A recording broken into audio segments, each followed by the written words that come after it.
अस्सलाम वालेकुम। आज हम इम्पोर्टेंट टॉपिक के ऊपर बात करेंगे। अकाउंटिंग का बहुत ही most important topic, current assets. Assets की दो कैटेगरीज होती हैं, एक नॉन करंट होती है, एक करंट होती है। नॉन करंट के बारे में इंशाल्लाह बाद में बात करेंगे हम।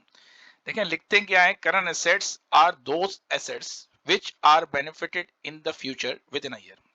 यानी हम वो एसेट्स होते हैं जिनके बेनिफिट हमें फ्यूचर में विद इन अ ईयर यानी एक साल के अंदर अंदर मिल जाए, जिनके बेनिफिट हमें एक साल के अंदर अंदर मिल जाए। अगर एक साल से अबव की बात होगी तो हम नॉन करंट के बात करेंगे, लेकिन यहाँ पे हम क्या बात कर रहे हैं कि एक साल के अंदर अंदर जिनके बेनिफिट्स हमें मिल जाएं।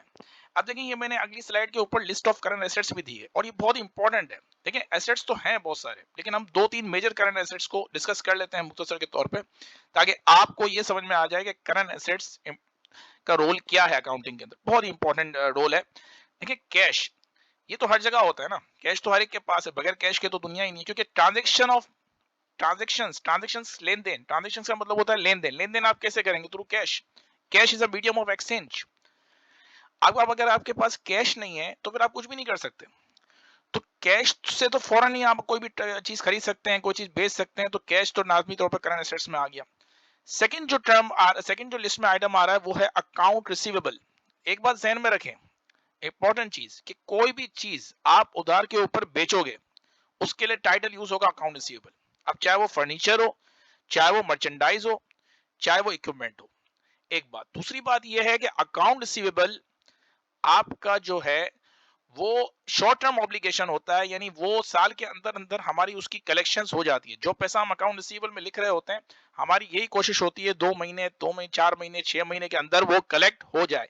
ये लॉन्ग टर्म रिसीवेबल्स नहीं है, ये शॉर्ट टर्म रिसीवेबल्स होते हैं।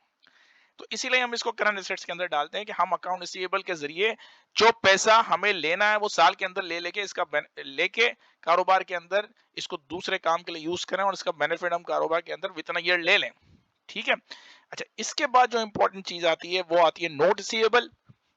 Minor difference in note receivable account receivable का। डिफरेंस ये है कि नोट रिसीवेबल में रिटर्न में लिखा जाता है, लिख के दिया जाता है कि भाई ये पेमेंट फॉर एग्जांपल मैं 2 दिन के अंदर कर दूंगा, मैं 3 दिन के अंदर, मैं 2 महीने के अंदर कर दूंगा, मैं 4 महीने के अंदर कर दूंगा, उसमें रिटर्न में आ जाती है बात। अच्छा, फिर इसके बस यही डिफरेंस है इसमें मेन, नोट रिसीवेबल और अकाउंट रिसीवेबल में। अच्छा, फिर इसके बाद बहुत ही इंपॉर्टेंट जो हेडिंग है वो है मर्चेंडाइज इन्वेंट्री, स्टॉक। हमारे पास देखें कारोबार के अंदर ये बहुत इंपॉर्टेंट चीज है, क्योंकि अगर आपकी इन्वेंट्री ज्यादा पड़ी रहेगी, मार्केट में नहीं जाएगी, फिनिश गुड्स आपने बना ली, गुड्स आप क्यों बनाते हैं भाई? सेल करने के लिए बना रहे हैं हम। अगर आप सेल नहीं करोगे तो आपका टर्नओवर कैसे चलेगा? सेल नहीं करोगे तो रेवेन्यू जनरेट नहीं होगी, रेवेन्यू अगर जनरेट नहीं करोगे तो आप अपना एक्सपेंसेस, आप अपनी सैलरीज, आप अदर एक्सपेंसेस सैलरी वगैरह कहां से बेयर अप करोगे? आप प्रॉफिट कहां से कमाओगे? तो आपकी इन्वेंट्री के बारे में कहा जाता है कि इन्वेंट्री जितनी जल्दी टर्नओवर इन्वेंट्री का बढ़ेगा उतना ज्यादा आपकी सेल और रेवेन्यू जनरेट होगी, क्योंकि रेवेन्यू मस्ट बी रिक्वायर्ड होती है।